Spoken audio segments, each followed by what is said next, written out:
Hello and welcome everyone to the FCI Live Winter 2023 session. We are on our last day, our last couple sessions, but man, did we save some of the best for last. So excited about the session here today. I know you guys are as well, as we had some very high registration for this one as well. I'm so pleased to say for our panel for gentrification and food co-ops, we have Darnell Adams here as our facilitator from the Firebrand Cooperative. And our panelists today are Amaha, sellassie, Jamila Medley, Raynardo Williams, and Malik Yakini. And I think that Darnell will let them introduce them and where they're from and how they're involved in the food co-op movement as well. So I will turn it over to Darnell from here. Thank you for being here. Thank you so much, and welcome everyone. First, I just want to say that I'm so glad you're here and we're able to spend this time together. We've allotted an hour and a half because we want a lot of space for the panelists to speak. I just do want to let you know, as a facilitator, I am centering the voices of the panelists here, all Black cooperators with deep expertise and experience.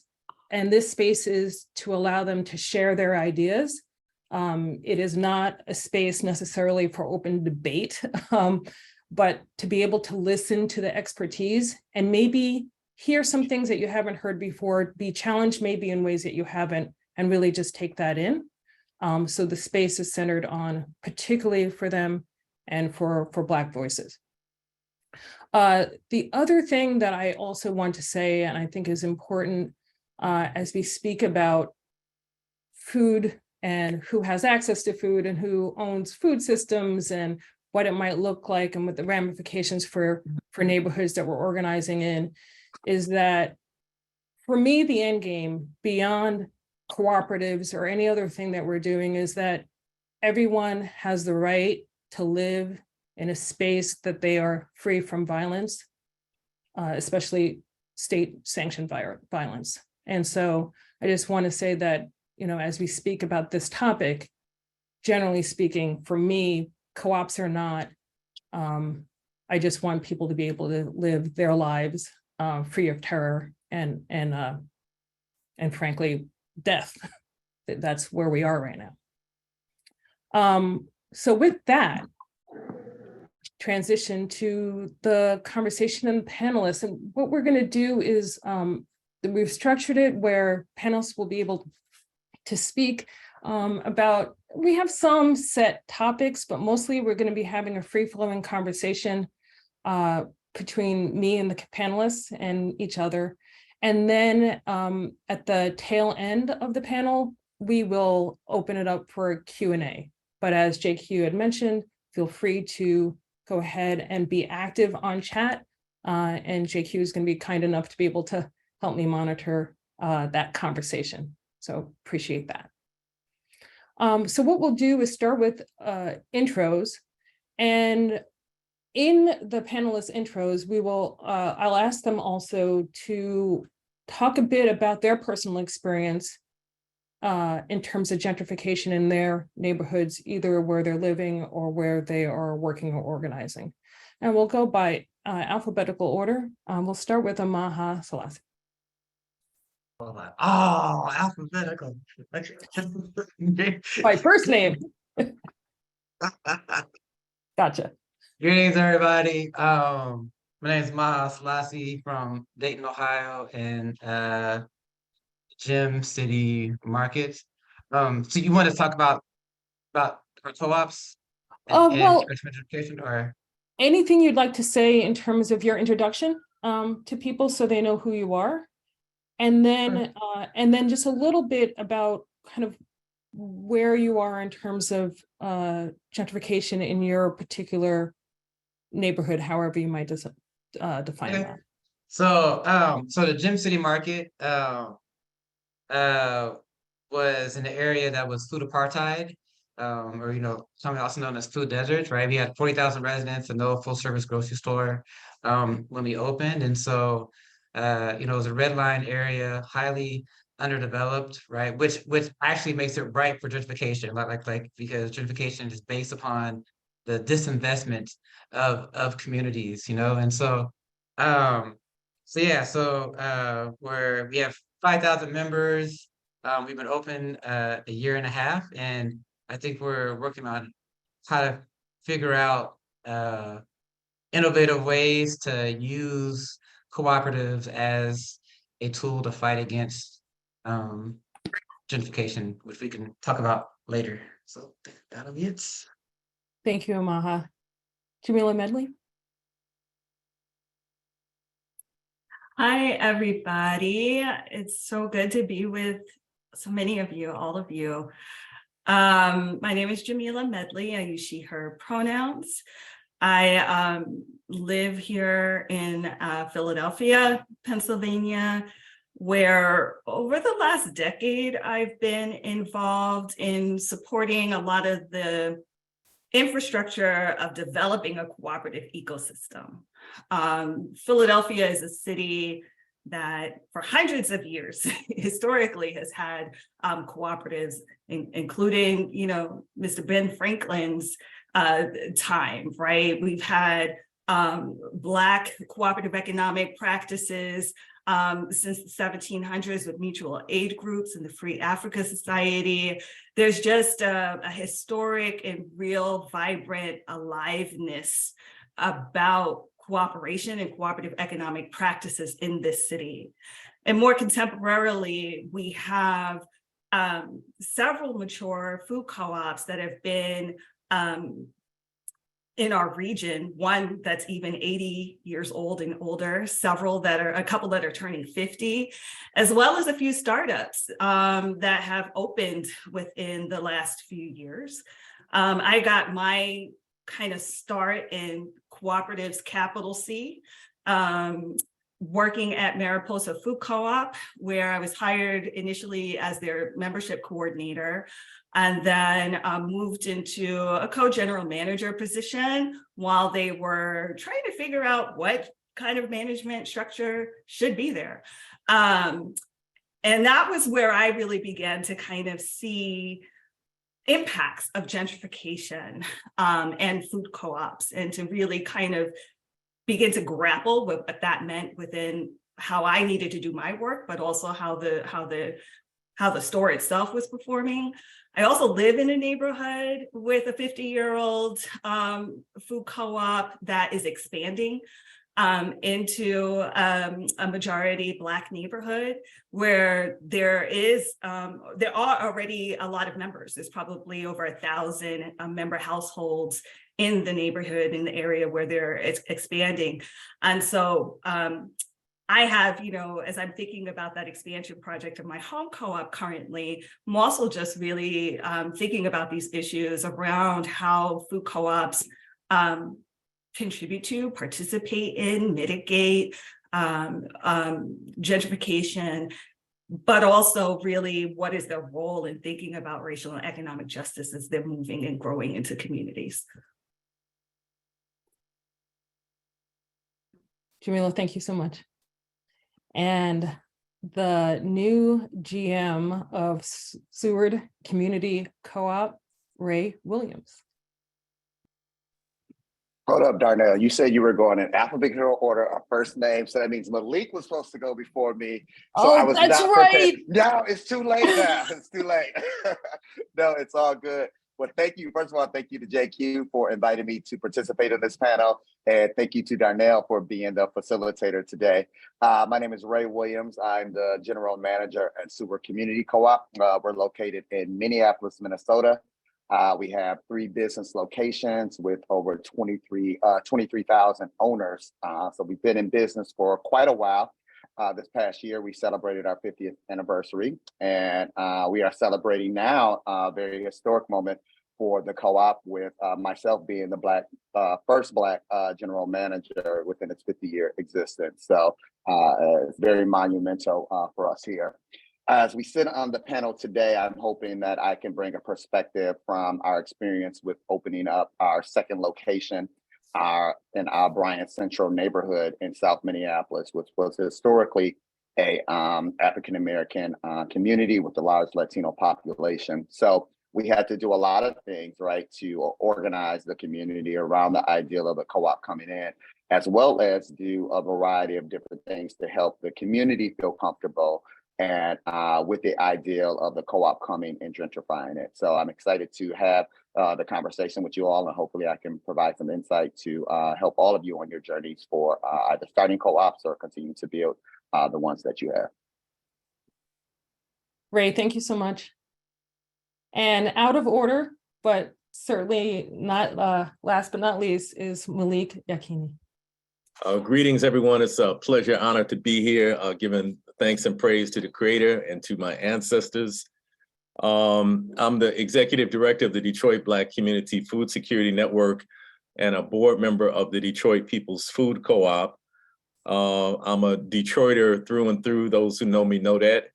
And Detroit is a very strong movement town historically, both in terms of the Black Liberation Movement or the various iterations of the Black Freedom Movement, and also in terms of the labor movement. And so in a sense, we have this kind of fertile soil that I think is just part of Detroit that makes ideas that promote justice and equity kind of be able to get some roots. There was a food co-op that existed in Detroit from the early 1970s through the late 1990s called the Cass Corridor Food Co-op. I was a member of that, as were many people in the city of Detroit of many different ethnic groups. Unfortunately, that co-op closed due to a number of difficulties, changing to a location that was not as advantageous as its previous location, and also some financial problems, I'm told, that were spurred in part by some internal theft. So since the late 1990s, there has not been a food co-op in the city of Detroit. For the last 12 years, our organization has worked to bring into being the Detroit People's Food Co-op, and we are close to reaching that finish line.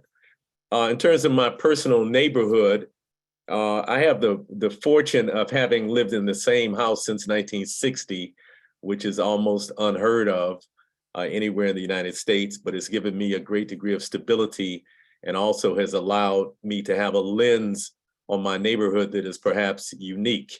In fact, when my family first moved here, I was 4 years old, and now I am probably the elder of the elders on the block. So I've seen the neighborhood evolve in various ways. So when my family first moved here in 1960, it was majority white. There were maybe 3 Black families on the block. Within about 2 years, it was almost all Black, and it remained that until maybe 4 or 5 years ago. At that time, there were about 12 vacant houses on the block for all of the reasons that we have vacant houses and blight in the city of Detroit.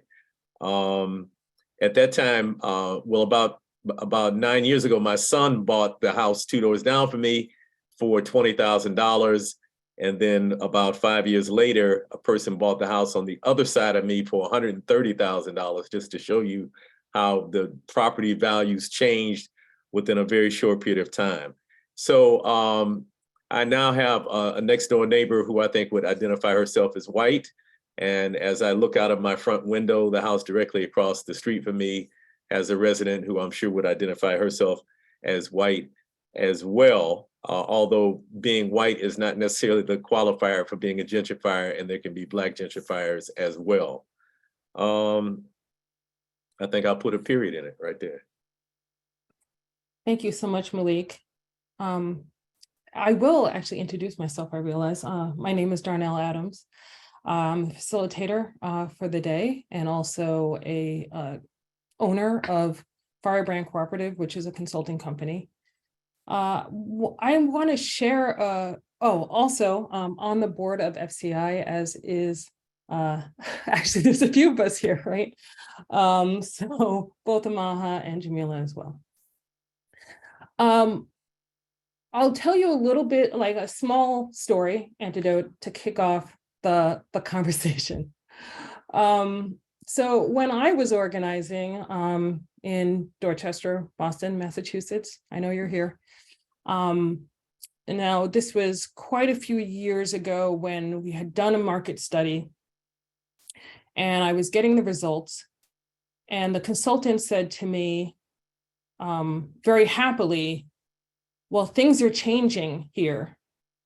There are a lot of new people moving in who are your target. So you're in good shape. And I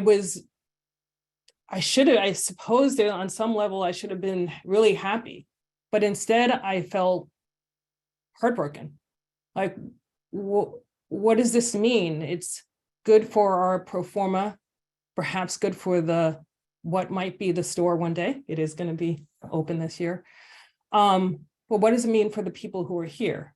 And is this data foretelling the gentrification that's already happening or will happen?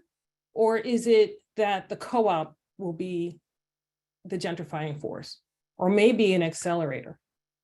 And so I'm really glad to be able to have this conversation because it's something that has really stuck with me for a long time.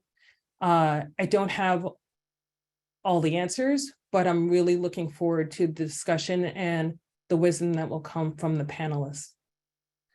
With that, we have, I'd like to kick it off with the experiences that you've had for those of you who are, so in the situation with Ray and also with Jamila, I think the Mariposa is opening a second location that has some implications as well. If we could start off with Ray in terms of talking about the experience of expanding into the neighborhood that was historically Black and the experiences and the things that you've taken away from that learning. Yeah.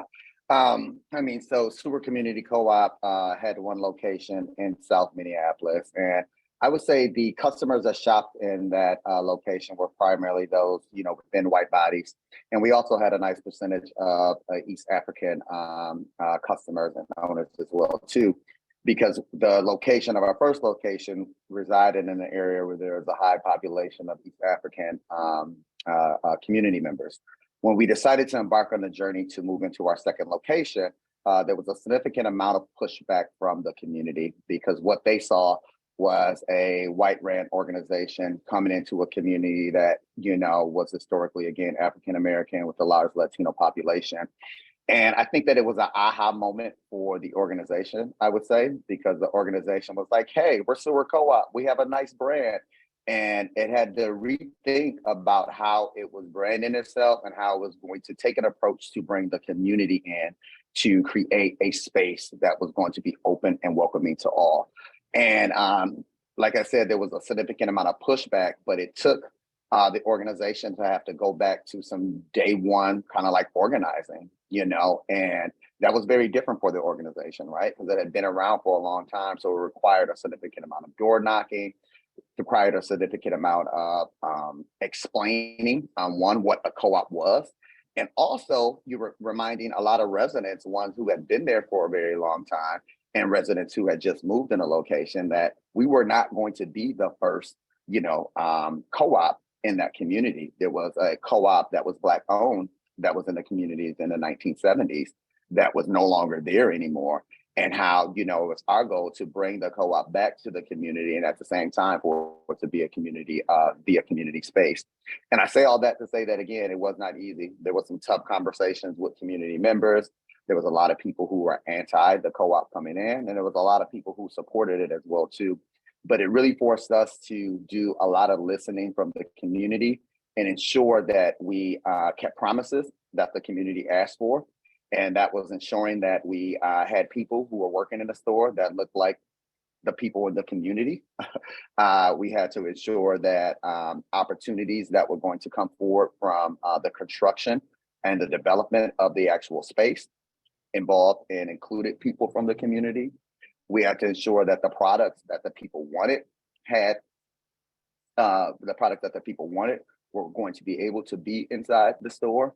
And we also had to change a lot of internal practices, right, when it came to just hiring and keeping a diversity to equity diversity and inclusion as well. So there was a lot that we had to do, and I would say that it was not an easy journey, but we definitely did a lot to bring the community along, as well as just keep our word and what we wanted to do and how we wanted to be the resource for the community.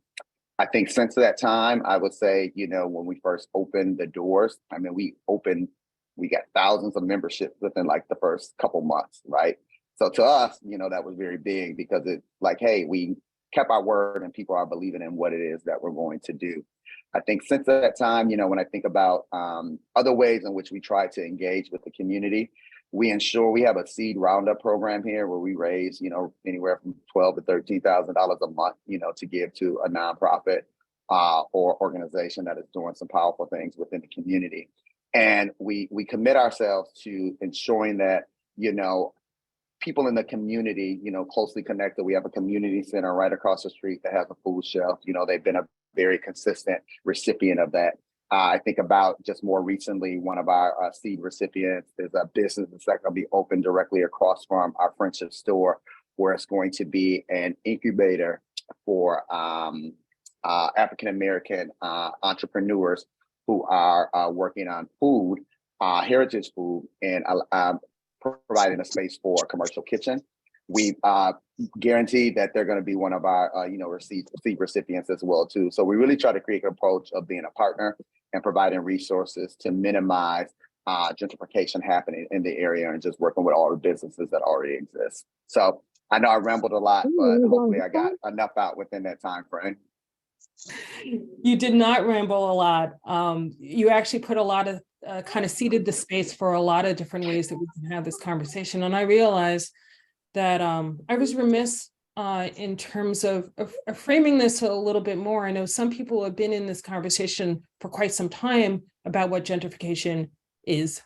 If you read you might have read the description about the session, in which I included a definition, that kind of a working definition of gentrification. There are a few definitions, but I just want to reiterate that again as we're talking and kind of piecing or pulling apart what is a pretty complex issue. Gentrification, the process of changing the character of a neighborhood through the influx of affluent residents and businesses. The process often causes displacement of people and businesses that have been there. So just want to kind of anchor the conversation in that, as all of us are in the cooperative movement or interested in the cooperative movement, how it might be that the co-op itself is some agent of this change and displacement. With that, Jamila, love to hear more about what you are thinking, and anything that Ray said you might have questions about. Yeah, thanks. Not too different. I think, you know, Mariposa's story in particular is a little bit different in that Mariposa was not opening a new store. They were in fact opening to the public for the first time in their 40-year history. So Mariposa Food Co-op, you know, was a part of the prior wave of food co-ops that came about in the early 1970s, really committed to being counter-revolutionary, really. And they were in a neighborhood where the University of Pennsylvania was growing and claiming more space. As I mentioned, it's a historically Black American, but also over time seeing an influx of Black immigrants from West African and East African countries, as well as folks from other communities. I think sometime maybe like even in the 1990s, the neighborhood really became a safe haven from folks from the trans community. So there was a history of this space being made up of lots of different people. And figuring out slowly. A lot of times we think of gentrification as happening fast. I think in the history, in the case of how Mariposa Food Co-op has kind of lived into its own story, is that neighborhood gentrification has been a little bit slower, and it complicates it. Some people even argue that it hasn't actually been gentrified. Nonetheless, the store had an ethos. It was a very small, maybe 500 square foot storefront, crunchy, hippie granola food co-op where members had the keys. They would leave money in a jar and then write down on a little notepad, like, you know, I was here, I got this thing, here's your money, right? So around 2009, I think it was, that they decided that they wanted to expand. They had a waiting list, right? They were also a food co-op that was not open to the public, and they had a waiting list. And so there were parts of the community that just absolutely couldn't access it. When I first learned about the co-op, that's how I understood it, as like, oh, that's a very special club over there for those kinds of people doing that thing. It wasn't for everybody. It just was, I mean, it really wasn't, it was closed to people who were not members. And so it kind of, you know, their community organized into being able to expand, doing a lot of the similar kinds of things that Ray shared about door knocking and trying to get out to the community and, you know, be present and invite people to imagine with them, like, what is this new version of the store going to be? Because they were planning to open and be open to the public. So they renovated a building that historically was a Black church that was also a bank.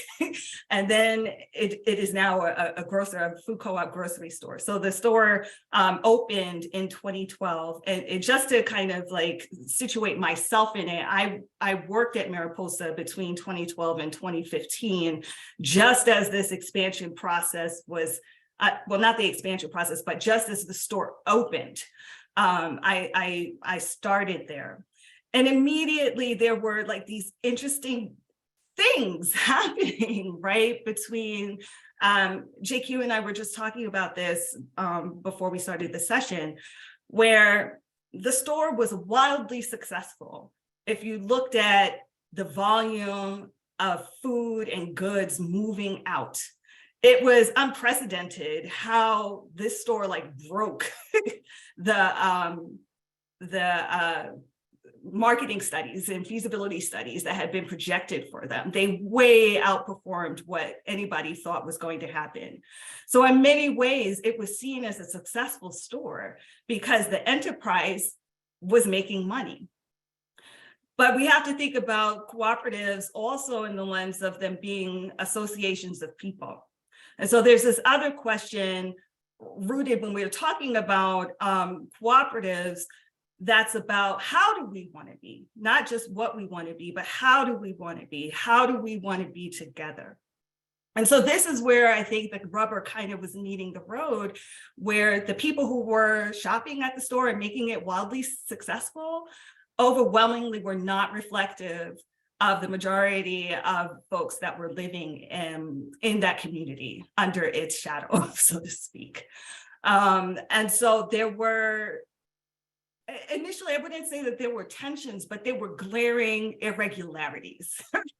You know, I think they were things that even as the store was growing, there was a commitment to hiring folks from the community, people who would seemingly, at least racially and economically, be more representative of the community. But in doing so, it created tensions with the owner class, right? Because there were these distinctions in who owns and who works, who's providing labor. And so these were, and Mariposa was organized in a more, in a less hierarchical way. They had a staff collective at the time. And so we were struggling with these both internal kind of, who do we want to be? How do we want to be with each other? With these very kind of radical, inclusive and, you know, just this history of them kind of being at the forefront of being open and diverse and inclusive, and simultaneously struggling to actually be it on the outside. And so it has been a decades-long effort this last decade from Mariposa to figure out how it does this work, to engage, how it can be equitable, how it, that we've seen their staff structure change, we've seen the diversity or racial representation of their board of directors change. And there's still something in there about the culture, right? That is about a seed of where the store came from and who it came from. That is with it still, that is a hard nut to crack, right? So even as we transition and move bodies that are different from the bodies that originally served in leadership, it's not an explicit determination that other things will follow with that change. There's more work to do. Ooh, you just took us on a journey. Owner class, that kind of hit me pretty hard. There's a lot in those words. Amaha, Malik, what are the things that you're thinking based on where this conversation is going right now? And owner class. Amaha and I had a conversation last night, kind of in a sense prepping for this, but also just bouncing some ideas off of each other. And so maybe I'll share some of the things I shared with him last night and invite him to share his perspective. And that is that, unfortunately, I think that in spite of our best efforts, the co-ops are to some degree a driver of gentrification. And I think that speaks not to any deficiency either in our intent or our actions, but I think it speaks to the nature of capitalism and kind of how, in a sense, money follows money, and also how more moneyed people tend to gravitate towards, things that are nice and things that, so even if we're building, as we are in our community in the north end of Detroit, to serve the majority African-American population in that neighborhood, there's a number of people who are new residents of Detroit, whose skin is white and who perhaps have a higher income than most residents, who find, the project that we're developing to be something that resonates with them. And so it's a very complicated equation, and we can certainly take steps to try to minimize the impact of gentrification. But I think even with those steps, just given the nature of the economic system, that it's going to be a contributor to gentrification. Now, hopefully the good that is done by the co-op and the kind of degree of stabilization it can create for the community and the vibrancy and the health that it can add to the community, hopefully all of that good outweighs the negative impact of the gentrification that it creates. And I'll pass it over to my brother Maha. Well, good, thanks, Baba. Yeah, I'm a sociologist and I can get nerdy sometimes, and so I think it's interesting, right? That there's going to be some type of transformation, and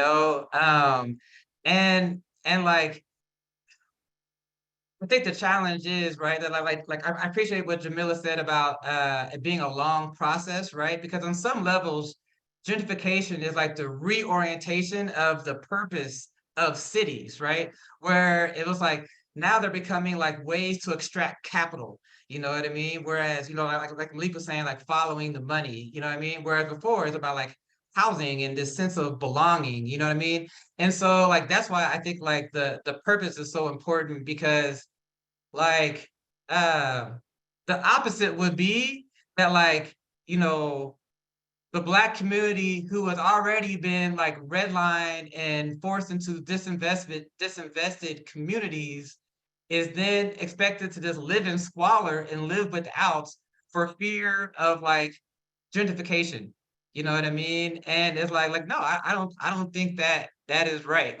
We should be able to have everything else, right? And so co-ops on some level, is about creating belonging. You know what I mean? It's about creating a sense of community, because gentrification is like, you know, who's driving the cultural change, right? Like who is driving who who's kind of steering the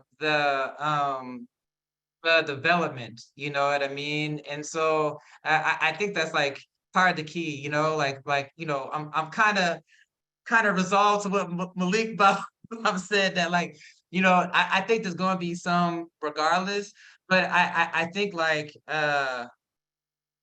you know, on some levels, right? So like gentrification was like you push this investment into a community, and so you have like this capital that's like sitting untapped, right? Like the houses are supposed to be on this quality, because this investment is a lot under. So people are coming in to get these low prices and then extract the capital out, right? And so like, how do we invent ways to keep the capital in the community? You know what I mean? If it's community land trust, right? If it's just a community, like working more concertedly about like who is owning you know, the property and the different things in the community, you know? And so, you know, I think it's a challenge, you know, like even in our neighborhood, you know, like a bike path is one of the signs of gentrification, you know what I mean? And lo and behold, about 2 months ago, there goes that bike path, you know what I mean? And so it's like, you know, yeah, things are happening. But I think it's like, if transformation is going to happen, like who's going to drive it? You know what I mean? And we can't like sit back and just watch it. You know what I mean? Like I think like we have to like have these type of dialogues, right? And we have to be intentional, you know what I mean? Because if not, 20, 30 years from now, you know what I mean? Like we might not be in Kansas anymore, you know what I mean? And so it's like, how are we how are we being proactive? Like I would say one more thing in conclusion, and this is kind of going off of what Jamila and Ray has said. I think the key is participation. You know what I mean? Like in our community, in areas that's been underinvested, there's this sense of, I would almost say trauma, right? Where we're overpromised and underdelivered, which puts us in a state of hopelessness sometimes, you know what I mean? Or like the sense of that, you know, we can't really impact or shape our community, you know what I mean? But through the process of building the co-op, you know what I mean? Like we did deep listening, you know, Rachel DB's on here. She helped develop our deep listening campaign, you know? And through all these processes, we started the process of transforming recipients into co-creators. You know what I mean? That instead of doing something for the community, we did something with the community. And that change builds hope, right? Because now that I see that like my gifts and talents can actually shape the direction of my community. My gifts and talents can actually build a grocery store in an area that's hyper segregated and 40,000 residents with no grocery store. You know what I mean? And so like to me, it's like how do we shape the narrative to increase people being engaged and involved and using asset-based community development? You know what I mean? Like I think like all these things are like tools that we have in our power while like this transformation process is happening. And I probably spoke too much, so I'll shut up. You did, you did not speak too much.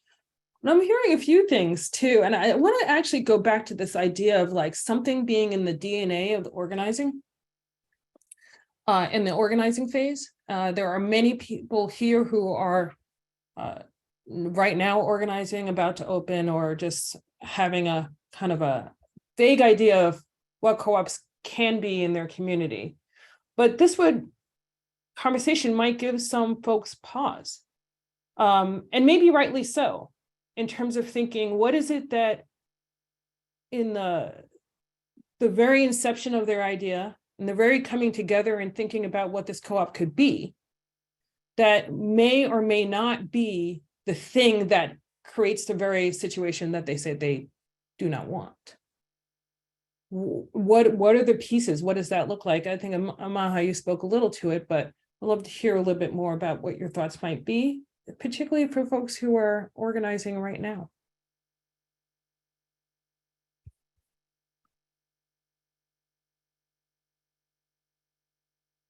Maybe I'll jump in since there's a pause.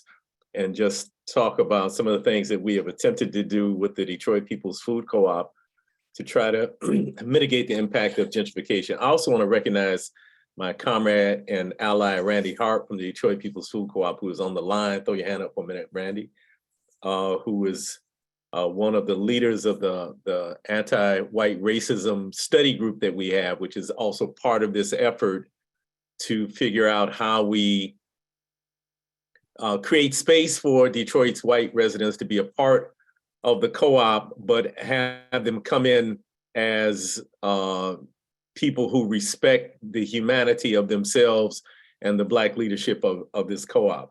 So some of the things we attempted to do, first, just the location of the co-op. There were other locations we could have chosen, which were more affluent communities, but we chose Detroit's North End community, excuse me, which has been majority African-American for more than 50 years, but also because it has kind of a mix of incomes.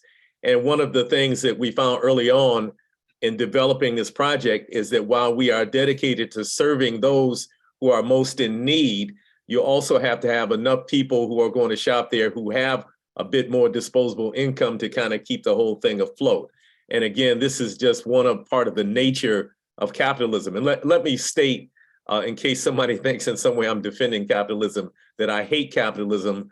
And I think we need to be about the business of dismantling it. So what we're discussing now is kind of how we exist within it, hopefully as we are in the process of dismantling it. So the location, the choice of the location was an attempt to ground ourselves in a historically Black community. That community, by the way, was the home of people like Smokey Robinson, Aretha Franklin, several of the other Motown stars. The Parliament Funkadelic performed in the neighborhood regularly. So it was a very vibrant Black community for a number of years. So we chose that intentionally. Secondly, as we began to recruit members, our membership strategy for the first about 3 years of our community organizing was that we focused our organizing within a mile of the location that the co-op is going to be located. So we wanted to intentionally reach out to folks in the neighborhood first, provide the opportunity first for them to become member owners before we reached out to the larger community. The other thing is that we have always this unapologetic pro-Black framing of everything that we do. And again, not framed against any other ethnic group, but unapologetically loving our Black selves and asserting that in majority Black communities, Black people should be leading ourselves, and that whites or others who want to see more justice and equity should support that Black leadership and not usurp that Black leadership. Finally, the community engagement that we did, and we've done more than 40 community engagement sessions, usually partnering with community organizations in the neighborhood. And again, most of those sessions were done directly in the neighborhood where the store is going to be located to intentionally reach out to that majority Black population.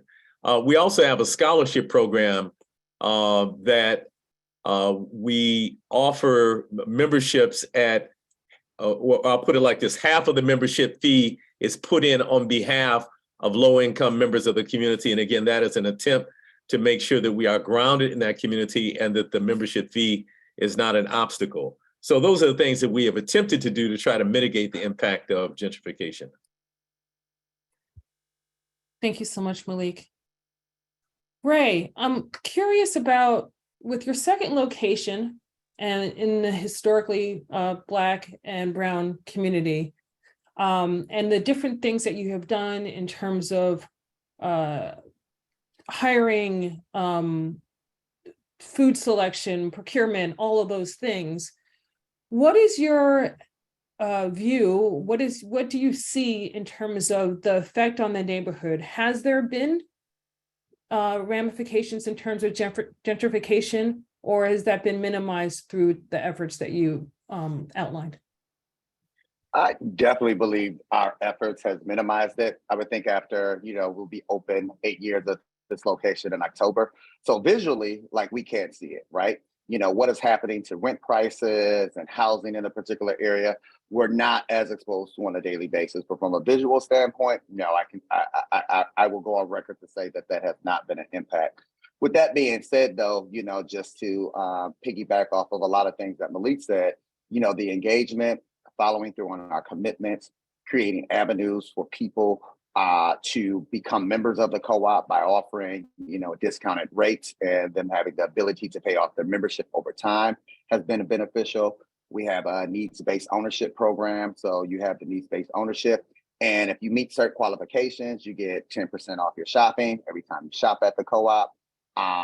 Expanding our commitment to our local producers, right? And ensuring that, when people shop the store, they're probably buying products from people that they know personally, right? And having a commitment to those in Black and brown bodies is very important. I would say also as well, too, is that there's never enough engagement. I know I'm saying it quite a bit, but there's never enough engagement. Try to build as many relationships as you possibly can. Try to get as many people who are rooted in the community to support you that much. And I think you also have to share those stories, right, that come from you building a co-op in a certain, community. We had to do some rezoning, right, in order for us to build our particular second location. And there were people who were very excited about the co-op coming and us approaching them to say, hey, we want to purchase your property. And one story that I share, which is to me is a success story, is there were a Black woman, an elderly Black woman. Her husband had died, some years, a few years before, and she was looking to get out of her property, right? She did not have the financial means to be able to, do some updating to the property, and she was struggling. I think she had a house on the market for, over a year or so, and she was not able to sell it. Us coming to the community and us, reaching out to some of the neighboring houses, because we built our property where a historically Black church existed. And we accidentally sent a letter to this particular homeowner. She was not one of the houses that we had originally planned to purchase. And we actually sent the letter out, and she calls the co-op and says, hey, I know my neighbors was getting this letter and you had this option, but mine wasn't one of the ones. Please tell me that I was supposed to get this, right? And at that particular point, we're like, no, you wasn't, but you got this letter, so we're gonna do it. So these are one of the stories that we sell because we were able to get her out of her home. She was trying to move for quite some time. And then as we talk about just trying to keep the community aspect in the work that we do, so we built on an historically African-American church in the South Minneapolis area. The name of the church was Friendship Missionary Baptist Church.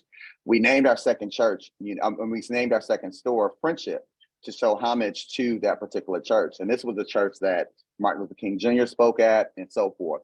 We also have recognition of all of the founders of that particular church on the outside of the store, because we want people to know that, hey, this is community focused. It's a different face, but it is community focused. And we know that there has been a lot of feedback, a lot of positive feedback in regards to us naming the store Friendship. And also people can come up and see, their great aunts and uncles who had a huge role in building that particular church, seeing their names listed outside of it. So again, just trying to involve the community as much as we can and trying to keep that engagement going as well. Could I hop in? Oh. Right. I love what I'm sorry, Jamila, would you go next? I'll go after you. Go ahead. Okay. I love hearing that, right? Because I think at the root of gentrification is the question of, are you moving with the community? Or are you trying to extract? You know what I mean? Are you relational? Or are you transactional? You know what I mean? And naming the church, naming the co-op after the church that it was built on, right? Like that's honoring the legacy. You know what I mean? It's like how are we Sankofa? You know what I mean? Looking back as we're building this Black future. You know what I mean? And so I appreciate that and the acknowledgement, you know what I mean? Because the community needs to feel seen and heard, you know what I mean? And so it's like, and it's kind of a lot, right? Because going to Malik's point, you know what I mean? It's like we're battling capitalism at the same time that we're trying to provide needs in a community that doesn't have needs, that didn't have these things, right? and balancing, you know, how do we keep our food prices? That's the elephant in the room. I think about like how do we provide food in a way that like the people that is intended for can actually shop and get it. You know what I mean? Like all of these things are happening simultaneously, right? But I think that that's why that engagement is so important. That is why walking with the community is so important, right? That like we're not being extractionary, because you know, co-ops have the power to be a vehicle towards community. Like I'm convinced that co-ops can be a catalyst for a beloved community. You know what I mean? Because it reorientates our relationship. Like Malik was saying earlier, like how do we acknowledge our shared humanity? You know what I mean? And so it's like, so I think it can be, you know, a force for community, even in the midst of a larger structure, gentrification, because gentrification on some levels is really a form of capitalism. You know what I mean? And so it's like, it's hard, you know, it's, you know, but how do we build something inside, you know what I mean, that's so compelling that it can make the old obsolete? You know what I mean? Because we got to show what's possible. You know what I mean? That people can believe community is possible. People can believe that I can put my gifts and talents with other people's gifts and talents, and we can co-create our opportunities together. That opportunities aren't just out there in the atmosphere. It's by our level of cooperation that we can make our path forward towards self-determining our community as well. You know, so yeah, I appreciate what you shared, Ray. Shame. I'm really, you know, it's interesting hearing these perspectives from Black co-op organizers who are organizing in Black neighborhoods, really centering the experiences and the well-being of the Black residents, right, who are to participate and benefit from having a food co-op in their community. That is not the history or the place that I come from with my own food co-op engagement, right? Most of my experience has been organizing and working with white folks who have moved into neighborhoods on this cusp of that shift of gentrification, right? So in Philadelphia, I mentioned that we have these, you know, there's Mariposa Food Co-op, Weaver's Way Co-op that are these older, you know, more mature food co-ops. But over the last decade or so, we've had the emergence of startups like South Philly Food Co-op and Kensington Community Food Co-op. And it's interesting to have, you know, been a witness to some of these journeys, and as I'm hearing you all talk about engagement and in participation, it's a really different construct, I think, how Black folks are kind of really depending on its centering on relationality, right? Not, I'm trying to just make a store here and you should shop here because it'll be better. Like, not trying to sell a store, right? Which means that your ways of communicating, your ways of engagement, your why for engagement, I think is a lot different for how I have seen white co-ops organize. And particularly when startups are formed, right? And it's with all these really wonderful intentions of having really good quality food and access and community and all of these great things. But it's very interesting that it's like white people making a white co-op in non-white spaces. Mm-hmm. And a culture grows and is formed and created. And then at some point, there's this recognition that we didn't invite the other people to come in. And so now there's a struggle because you have formed an identity, you have formed a why, you have formed a who and a what, and you're wanting to invite people in to own something with you that doesn't reflect who they are. And so this then becomes, I think, a big tension point. We're seeing like food co-ops grapple with this right now because in their founding, they couldn't figure out this relational thing with as founders. They couldn't figure out how to bring people who were in the neighborhood before they were into helping to create the co-op, to form it, to determine what it could be and would be. And then as they try to include them later, there's harm already done. And so there's a reckoning, right? I think that's startup food co-ops that are being organized, particularly by white folks in communities that are multiracial, multi-class. If you think that you're organizing a food co-op, and I hear this a lot from white food co-op organizers, it's just white people here, we don't have people of color here, like, you're wrong. We are everywhere, we are out here, we are somewhere, okay? And there are diversities and different kinds of people living in all kinds of communities. So you can't just organize for yourself. And this is one of the things that I think as startups, you still have the opportunity to kind of figure out how to get it right.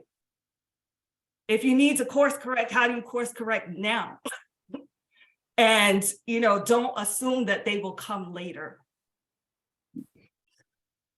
Hey, Jamila, I just want to add something on real quick because you said something real powerful, right? So when you talk about course correct, the story that I tell, like, Sewer Co-op didn't get it right out the gate. I want to be clear on that, right? This was a learning journey, right? And this was before my time, but when communication first started going out to the community, Sewer Co-op announced it's coming to the community by sending out some marketing materials that had sewer co-ops coming to cultivate the community. That was really bad for a Black and brown community, right? So the stories that I tell is stuff that we've learned and things that took a lot of correction in the process, but your language that you speak about is very important, especially if you are in a white body and looking to open up a food co-op in what's considered Black and brown communities. You have to be very, very careful about your language, because going into a Black community and saying that the white people are going to come cultivate it was not very welcoming and not give the message that the co-op wanted to give. Oh my gosh, I have so much to say about those things. I just kind of note before I'm going to put out one last question and then we'll open it to Q&A.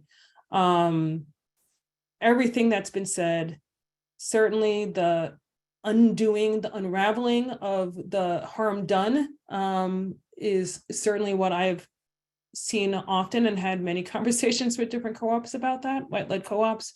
And then the thing that came to mind too is this sort of everyone welcome idea, which is almost it feels like it's almost like they're saying it's being said, it's almost a wish and a hope, but it's not the reality. It's an interesting thing to have to say and say often, because ultimately people don't feel welcome. And so you have to keep saying it because you want them to feel welcome. But ultimately, I think those words on a door or on the wall, it's a token effort unless there's something that's structurally built where people are actually participating in a relationship. Before we open to Q&A, I just want to have the panelists allow for the last question, which is, in your estimation, can co-ops be an anti-gentrifying force? I don't mean kind of staving it off, holding it off, doing whatever it is, but can they actually be an anti-gentrifying force?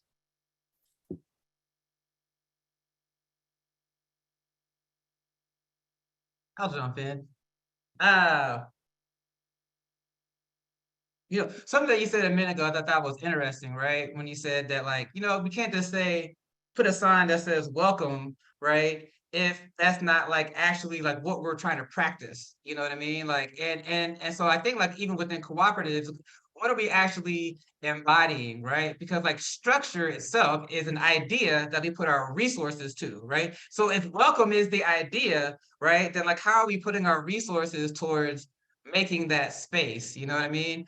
And I think, when it comes to Black co-ops, it's how are we reimagining Blackness? You know what I mean? Like how are we reimagining the image of Blackness beyond the white gaze? to really step into Ubuntu. You know, I am because you are, or my humanity is tied to your humanity, right? Because like it's like how we step into this interdependence that then, hey, get things, Baba, that enables us to step into the place, right, where we can be an invitation for all humanity. You know, so I guess what I'm trying to say is that sometimes when we say welcome, it's an assumed white space that enables everybody else to come in, where actually we need a whole new table that's created, you know what I mean, that reimagines this thing, you know what I mean, by getting rid of the hierarchy that one human being is naturally inherently superior to another. So within saying that, man, I think like, you know, cooperation is the antithesis of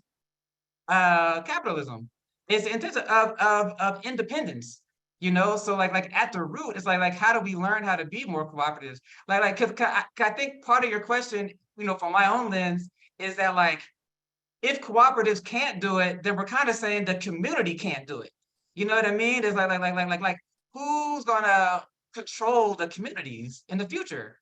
You know what I mean? Like are we gonna take our cities back? Are we gonna take our communities back? You know what I mean? Are we gonna always be at the whims of extraction of capital and how that shapes and influences how we interact with each other? You know what I mean? So, but I think it's how we live into it, like our praxis. You know what I mean? Because, you know, like I say, preach the gospel always, but speak when necessary. If I gotta keep telling you, you're welcome, you're welcome, you're welcome, but I'm not like, but inviting people into a space where they can feel it, where I don't gotta keep saying it, then we're missing the mark. You know what I mean? So like how are we being the invitation? You know, like how are we being this compelling, this distinction, or how are we heightening the contradiction between a community that is formed under a model of extraction versus a community that is literally about, you know, belonging, you know what I mean? And shared identity, you know? So I think that's kind of the keys. I'll jump in and say thank you for all that you said, Amaha. And just to say that we are living within a context, and kind of what we're trying to do is create little liberated zones within this oppressive system. And I just want to reiterate that part of our work has to be to disrupt and dismantle the capitalist system that has within it so many inherent contradictions that are causing the types of problems that we see in our community. I'm not sure that we can totally create these kind of utopian liberated zones within the context of the plantation that we're on. So we kind of have to burn the plantation down at the same time that we're building these, you know, models of what post-capitalist life might look like. I can jump in next. What Malik and my other brother said is just like so amazing. I really don't have much to add, but I'm going to add a little bit on the everyone welcome component, right? So I've done various workshops at Up and Coming, right, to really talk about the concept of everyone welcome. And to me, everyone welcome, when people get past that door, right, you want to ensure that everyone feels welcome in every aspect of your operations, right? And I'll use these two as examples, right? No one should be walking around the store trying to figure out what WIC products they can purchase and what WIC products they cannot. They need to be easily labeled, because the last thing that you want is one of your customers to go through a line and they have to be told like, no, this isn't WIC. And then the people behind them know that they're paying with WIC and the whole nine, right? That's one example.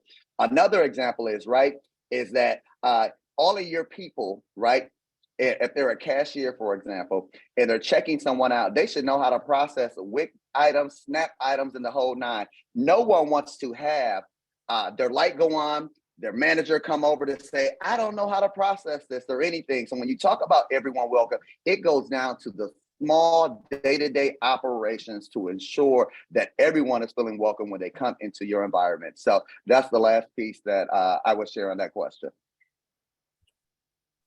Thank you. And Jamila. Yeah, I mean, I've over the last couple of years, it's Up and Coming too. I've been doing this workshop, and it is a workshop because it's not like I don't think that I have all of the answers. I have observed things and have thoughts and opinions. I see some things that seem to work, some things that don't. And one of the things that we've been like exploring is this notion of the aesthetics of whiteness in food co-ops, right? So what are the things that signal to folks, right, under this thinking of everyone welcome? What are the things that signal? My home food co-op has a location in a suburb of Philadelphia. It has 3 locations, and this is the one that is getting ready to expand into a 4th in a majority Black neighborhood. But when I go to the Ambler store, their playlist is bumping. I can find myself in there, right? Because yes, I am treated well.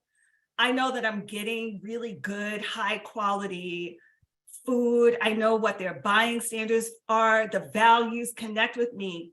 And when I go into the store and I feel it, the music tells me that I am welcome here, right? So there are like really key, I think, ways of signaling even. I don't even want to tell y'all about the chicken wing story that I had one year about chicken wings and tofu debates at a co-op. And it was atrocious, but it is, I think, important to just hold that symbols and aesthetics, in addition to how we build relationships with one another, are going to be important to thinking about store design, I think, as well, in addition to your product mix. And just really thinking about what are, we're all showing up as human beings with our varied lived experiences, our cultural backgrounds. There's a sense of place in the local of the community that your store is in. How do we really think about, if you're thinking about whether or not your food co-op can be a force that doesn't promote gentrification or somehow tries to mitigate it, really think about store design and signals and symbols that you have in there that are going to teach and show people who you are, because it's going to look a certain way. Ooh, thank you. Thank you. We have 20 more minutes and lots of questions that have come in, and I'm going to go ahead and open it up to some of the questions, and JQ is going to help moderate. There was a lot going on in that chat that I was not keeping track of. So what I'm going to do, I think, is try and go find questions and pull them back and re-enter them. So I'm going to put one here that what brought it up earlier that seemed apropos to the moment. Do you want to read that, or do you want me to? I'll go ahead and read it. Okay, great. So how do we incorporate the principles of food sovereignty into the cooperative space such that it respects the dignity of historically disenfranchised populations, yet provides the opportunity for diverse patronage, which is in turn drives social and economic mobility in marginalized, I'm not sure if that cut off, but maybe in marginalized communities. And that's open for any of the panelists to speak to. I think that's exactly what we're doing in Detroit with the Detroit People's Food Co-op. It is definitely rooted in the concepts of food sovereignty and Black food sovereignty in particular. It's rooted in respecting the history and culture of the majority African-American population. And as I listen to Jamila, it's like what you were describing is kind of almost the opposite of what we're experiencing, because we're not a white-led co-op moving into a Black community. We're a Black-led co-op in a majority Black community trying to figure out how to deal with the onslaught of well-meaning white people who are coming in, joining it, and how to make sure that that doesn't change the character of what we're doing. But we definitely are rooted in those food sovereignty concepts, principles, and try to advance those in both our words and actions and everything that we do.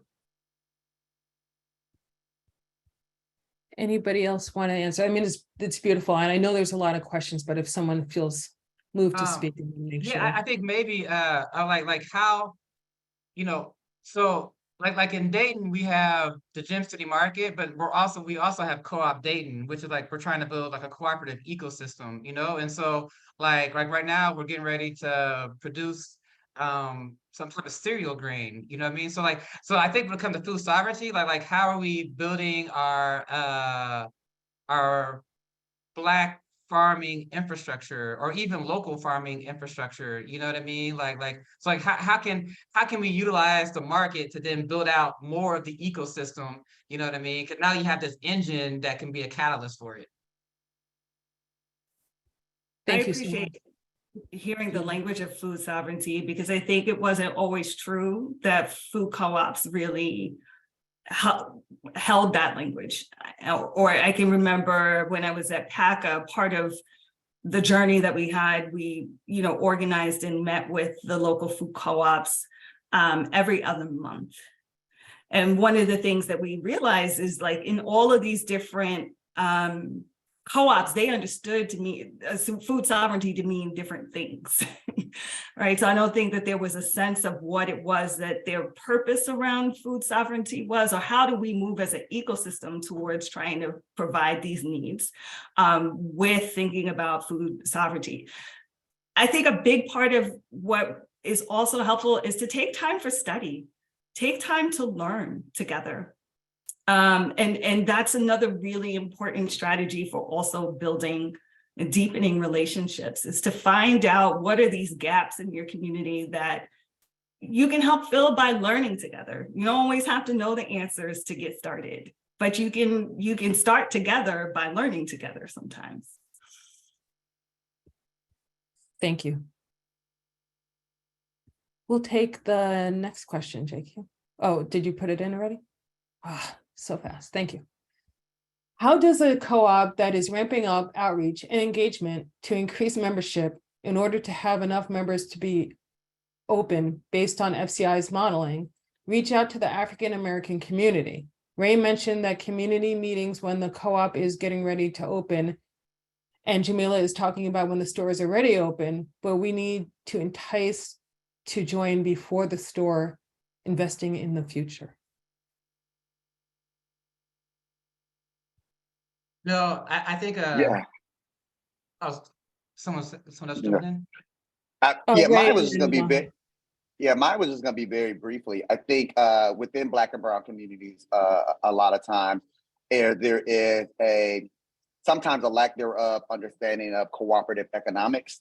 And I think that if you want to reach out and get more membership, you have to go in with a desire and commitment to teach cooperative economics, and not from the traditional Rockville pioneer standpoint. You have to have the history of the Black folks who have been on the front lines for a very long time, mutual aid societies and other avenues, and how that had an impact on cooperatives overall. So to me, it's all about education and making sure that the full story is being told when you have those conversations.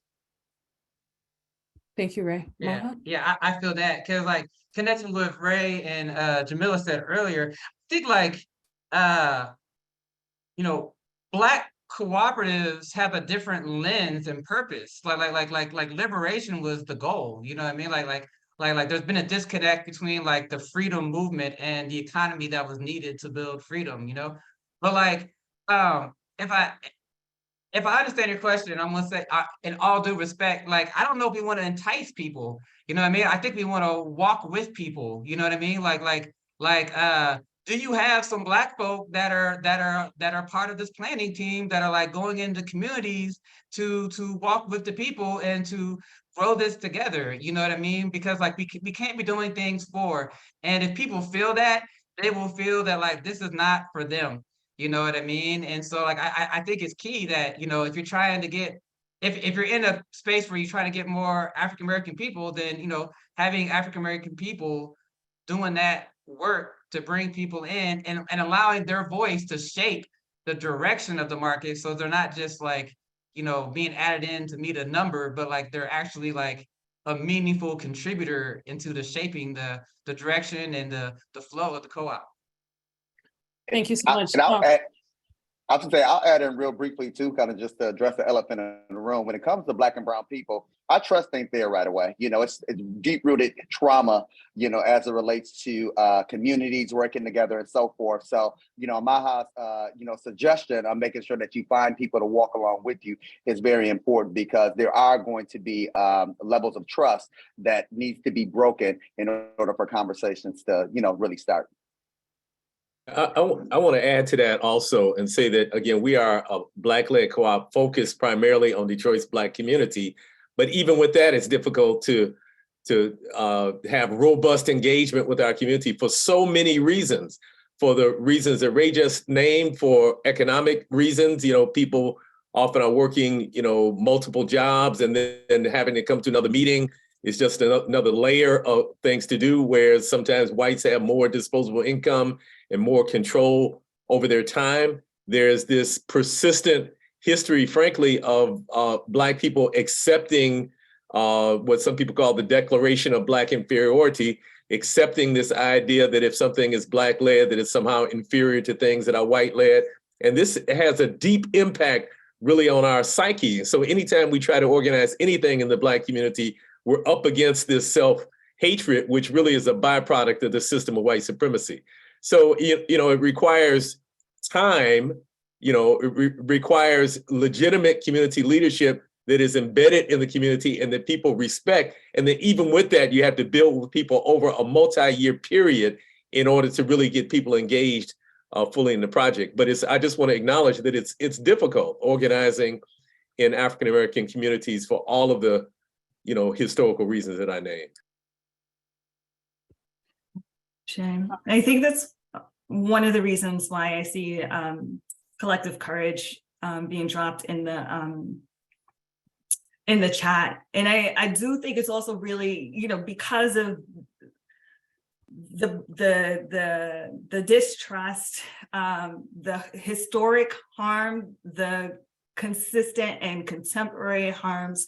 There's also a misremembering, I think, that a lot of Black folks have about our history, and a disconnect from the reality that we have always relied on cooperative economic practices in this country, throughout the diaspora, on the continent. This is roots and culture stuff for us. It is in our DNA, it's in our bones to operate and to be in formation this way.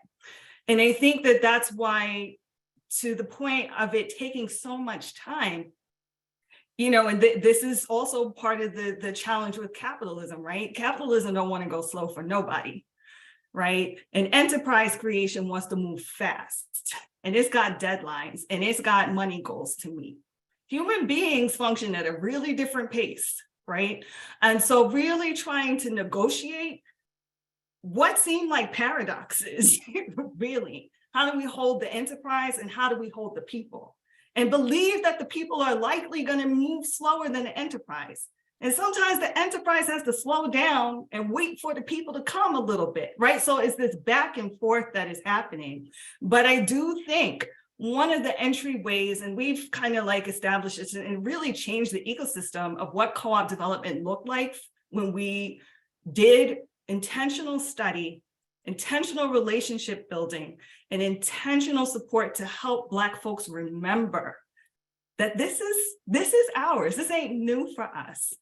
Collective courage and being able to bring that book into our communities, along with many other resources, was extraordinarily transformational about how our region's cooperative economy shifted and moved to be able to grow, to be more inclusive, more equitable, and really transitioning to being led by Black and brown folks, poor and working class folks, as we began to really invest in helping people see themselves, to remember themselves, and to cultivate the skills for how we can be together democratically, participatory, you know, ways of really being able to show up and supporting them, helping to eliminate some of the barriers, providing childcare, feeding people, going to people's houses, right? Giving people money to get on buses and trains to do stuff. These are all tools and strategies that we have to use and envision and take time to cultivate in order for us to be able to meet people really where they are and invite them to come where we are. Thank you so much, Jamila. I would add just a few things to that. I actually had a little bit of a little reaction start to how do we reach out? And I don't think there was any harm meant in it, but I've heard it so many times in terms of we've done a thing, we've started moving, we're organizing, oh, we should reach out to X group, whatever it might be. Often, I've heard this happen in white communities that are organizing in indigenous, historically indigenous communities. All these, certainly white organizers are organizing in Black communities, and then they're saying like, okay, how do we reach out? And I guess the kind of just reiterating what was said here, if there's anything I hope that you take away is about the relationship. And in that relationship, in having a different relationship with people who you're trying to reach out to, it actually might mean that your relationship to the co-op, your relationship to power may change. Are you ready? If you're ready, then reach out.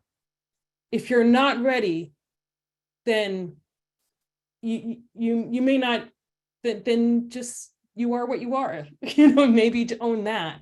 But you may not actually be in the position of power if actually you are in true relationship with people who have already been there.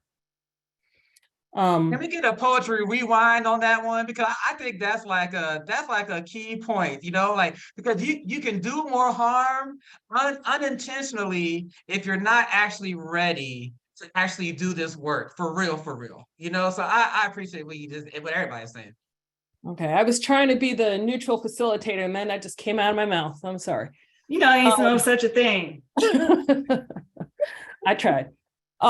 So if there's a quick question, we'll end with that and just some sign-offs from the panel. If there's something quick that you can point out. I know there were a lot of questions and action in the chat, but we are running out of time. There was a lot of discussion in the chat. There was two other specific questions. I'm throwing up some resources, but I think at this point, I think we'd like to hear from the panelists, really.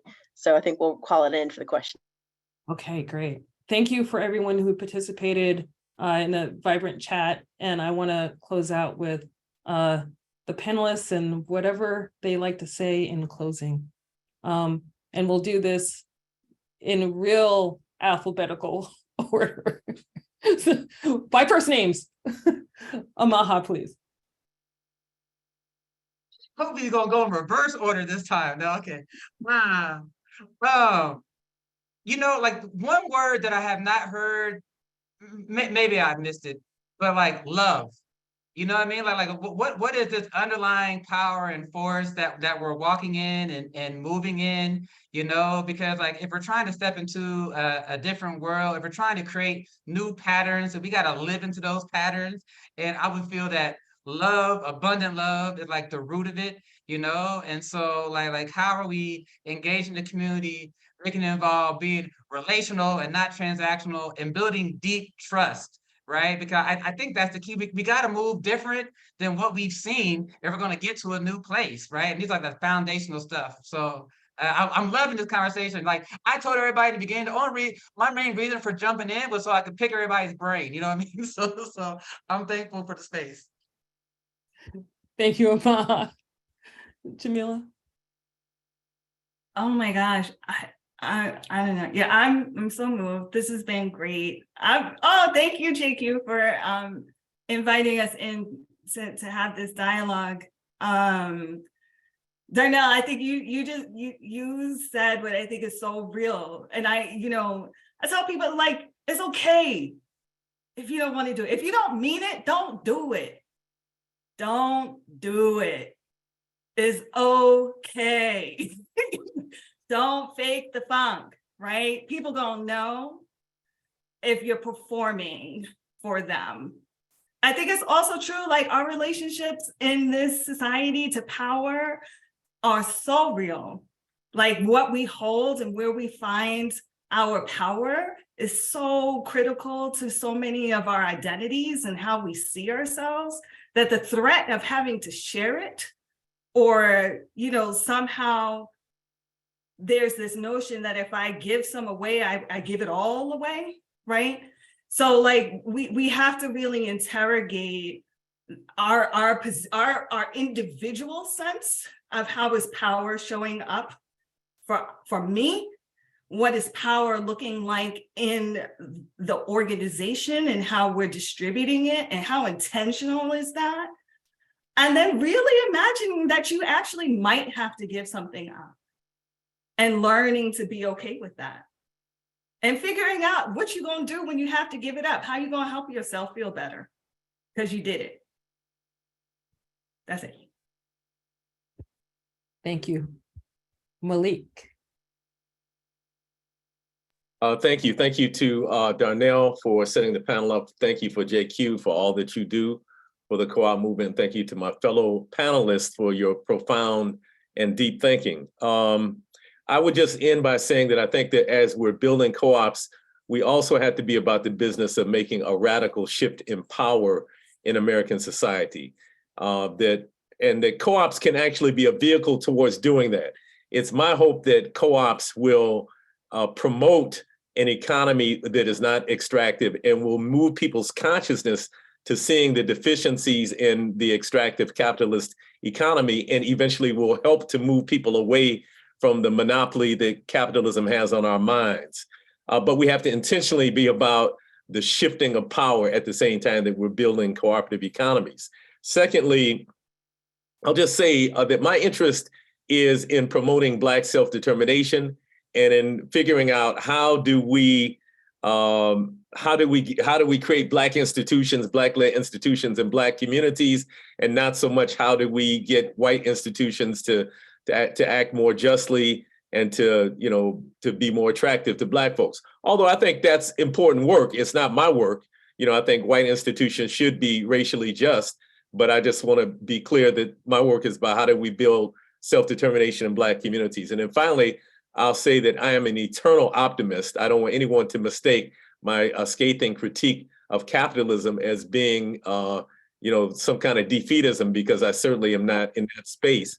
In fact, I think that we are on the right side of history, and that as long as we stand on the principles of truth, balance, harmony, reciprocity, as taught by our ancient African ancestors, that we will in fact be victorious, and these systems that are extractive and oppressive are just a blip on the screen of time. Yeah, I will make this fast. Two things. So if you ever heard me speak, I'm really rooted in strong operations background, right, as it relates to co-ops and just my past experience.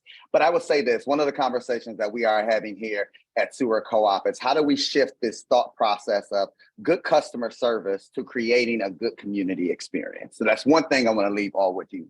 My second thing is, long-term, what I would love, specifically within our Black and brown communities, is that if the laws change, when there's any rezoning taking place, that the tenants that live in the properties are the ones that have the right to vote. There are communities where there are a lot of people renting and things of that particular nature, but the owners that live in the suburbs, miles and miles away, are the ones that get to decide on what happened in that community. And those are the ones that will benefit the most as it relates to gentrification. So my ideal role long-term is that our tenants and the people who are renting are the ones that can sign off on rezoning when it comes to cooperatives being built if there's a need for rezoning to take place. Ooh, Ray, you just squeezed that, dropped that in the last bit though. I want to hand it back over to JQ, but before I do that, I just want to thank everyone who's attended and the panelists. This was, I can't imagine a better time for me to have this afternoon, spending time with you and talking about things that really do matter in the lives of people. So I appreciate you and all the work that you're doing to make the world a more just, a better place. JQ. Can we take a minute to appreciate Darnell as our facilitator and our guide through this conversation? Just so grateful to Darnell and her really heart-centered, beautiful facilitation. And of course, to all our panelists. If you guys know me, we have never ended an FCI live late. I don't do that, but this was worth it, wasn't it? So I'm not even going to run the closing slides. So there are organizations that make this possible, and we appreciate their support, which is NCG, National Cooperative Bank, the USDA, and CoBank. So thank you for making this space possible, but especially thank you again to Darnell, to our panelists, and to all of you for being here and being part of the conversation. For those, I'm going to go ahead and stop the recording. If there's others that want to stick around and continue the conversation a little bit, you're welcome, but the session is officially over and not all of our panelists will be able to stay. So, but if anyone wants to stay and continue the conversation for a little bit longer, you are welcome.